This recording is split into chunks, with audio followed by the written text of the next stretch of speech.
Hello po sa inyong lahat mga ka-crypto. Ako po si Pinoy Crypto Trader at sa video na ito ay atin pong pag-uusapan ang tungkol sa balitang ito. Kung saan ang sabi rito ay X-Banker gives reason why this bull run will be a special one for XRP. Kaya yan, isa daw pong ex-banker. Kung pag sinabi po nating ex-banker ay dati po siyang nagtatrabaho sa bangko. At yung mga nagtatrabaho po sa mga bangko ay magagaling po ito pagdating sa mga financial or finance na mga bagay. Kaya yan, nagbigay po siya ng mga dahilan kung bakit ang paparating raw na bull run ay napakaganda po ito. Meron po itong magandang ipapakita.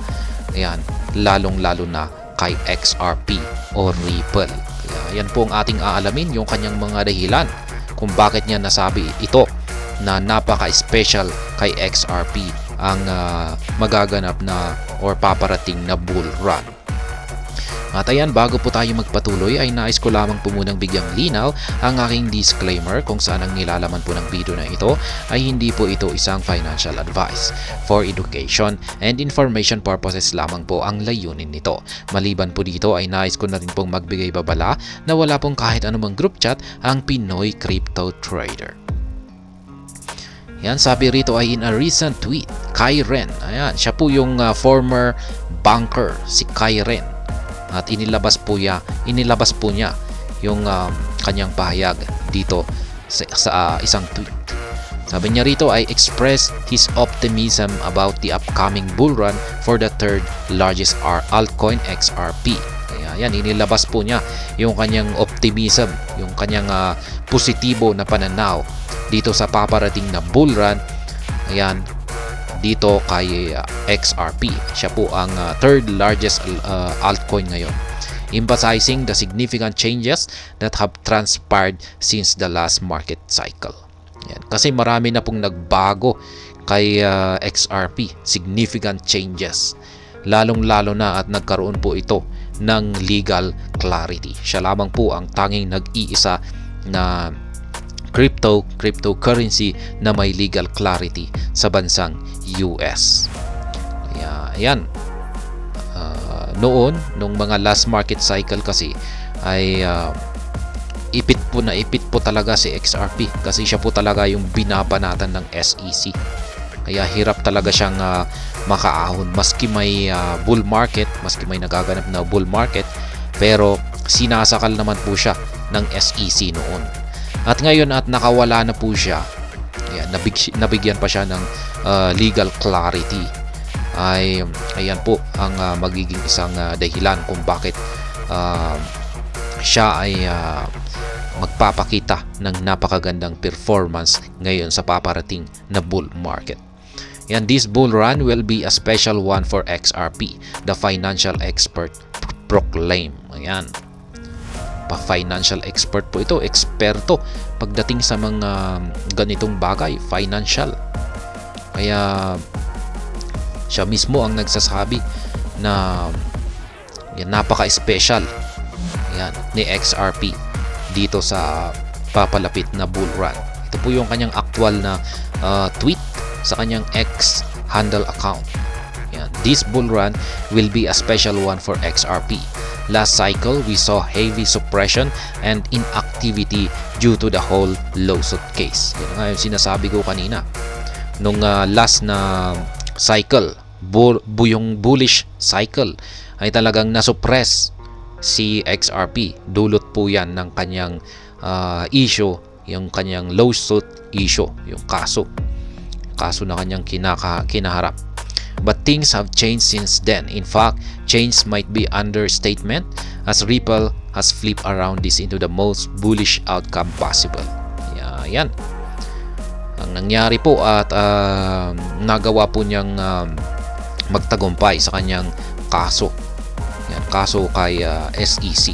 Kaya ngayon at wala nang nagsusuppress sa kanya at pumipigil, ay mukhang yan, hindi natin alam kung ano ang pwede niyang gawin pagsapit ng bull run why XRP's coming bull run will be special.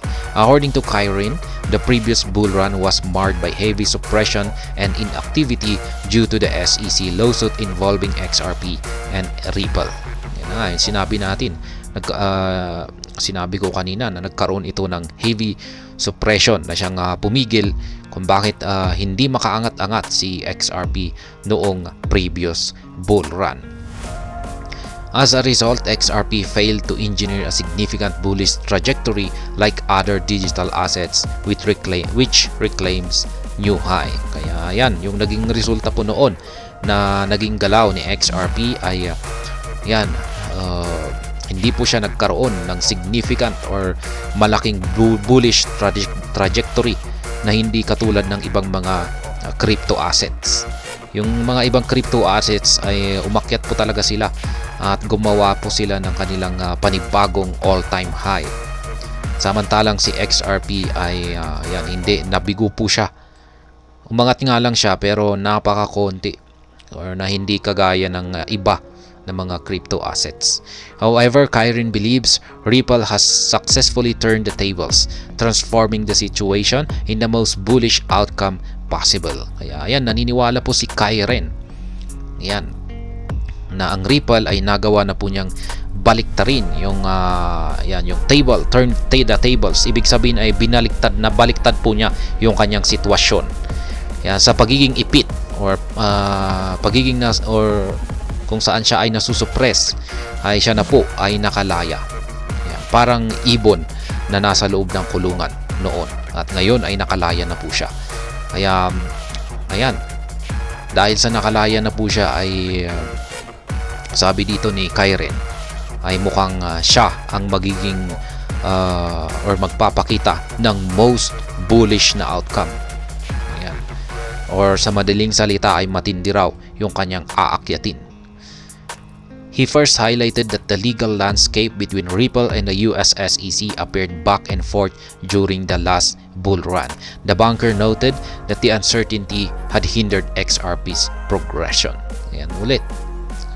Talagang yung problema dito, naging malaking problema ng Ripple ay ang US SEC. Kaya hindi po talaga siya lumago.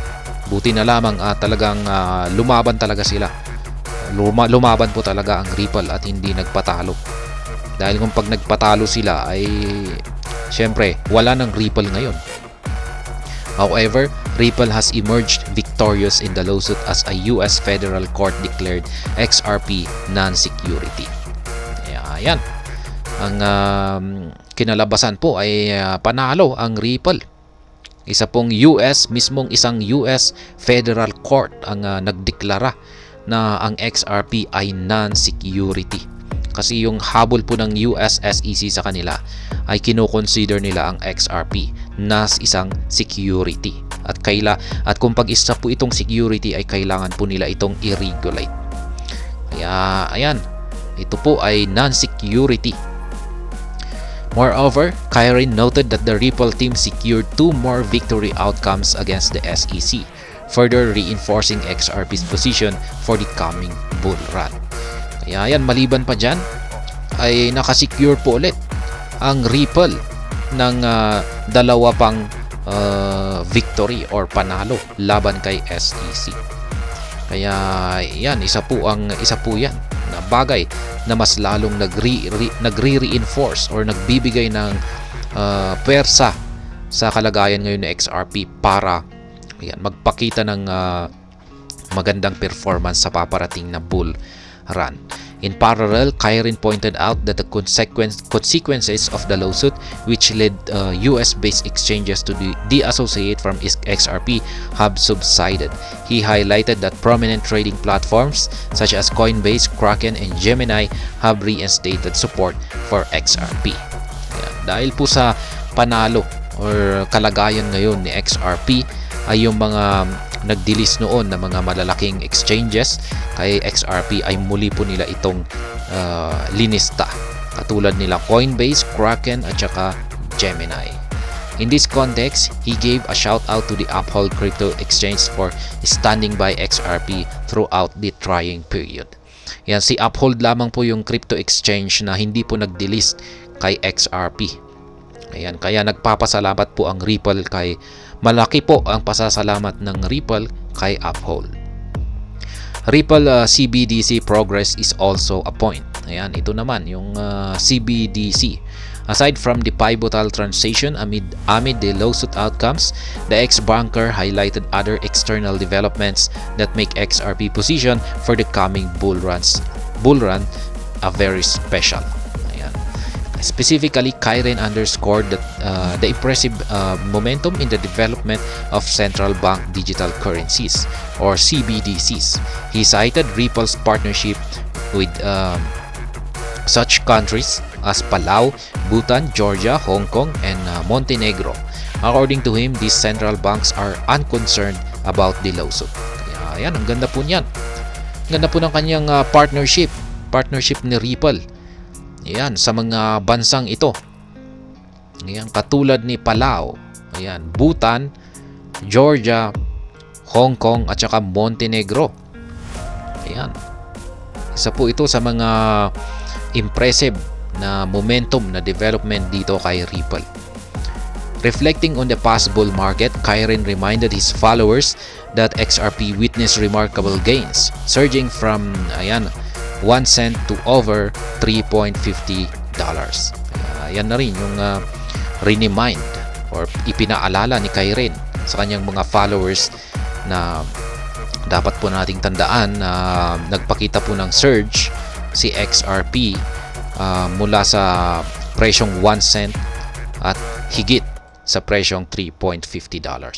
With the positive developments now surrounding XRP, Kyrene believes the XRP army is on the brink of another significant run. Kaya yan, dahil sa magagandang positibong mga developments na nagaganap ngayon or nangyayari ngayon kay XRP, naniniwala po si Ginoong Kyrene ng XRP army ay ayan, nalalapit po sa isang malaking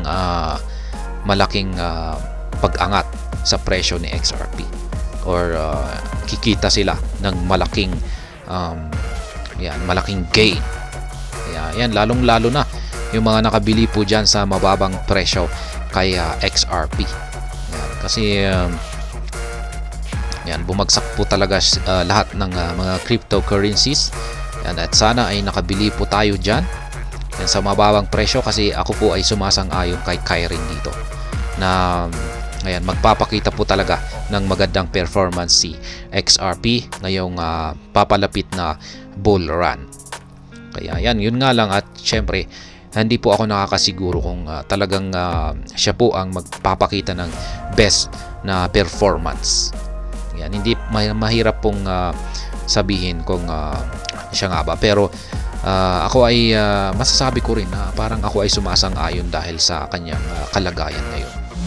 Maganda po yung kanyang mga positive developments. Ayan. Pero sa tingin ko ay hindi natin alam. Baka may ibang mga crypto assets dyan na may mas magandang or mas matindi yung kanilang mga positive developments. Kaya kung gusto talaga nating kumita ng malaki sa pag-i-invest sa mga cryptocurrencies, ay ang masasabi ko ay i-search natin yung talagang maganda na crypto asset na yan, kung saan tayo papasok. Pero ayan, masasabi ko na maganda naman po si XRP. At masasabi kong isa po siya sa mga top performing na crypto asset dito sa susunod na bull run. Pero hindi ako nakakasiguro kung siya nga ba talaga yung best performing na crypto asset dito sa next bull run. At ayan, hanggang dito na lamang po tayo sa video na ito. Sana po ay inyong nagustuhan ang aking paliwanag dito. Kung inyo po itong nagustuhan, ay pakiclick lamang po ang like button nito. Para naman po sa mga bago lamang dito, kayo po ay aking inaanyayahan para mag-subscribe.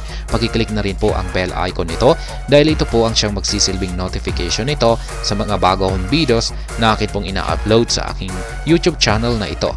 Marami pong salamat sa panonood. Ingat po tayo lagi at God bless po sa ating lahat.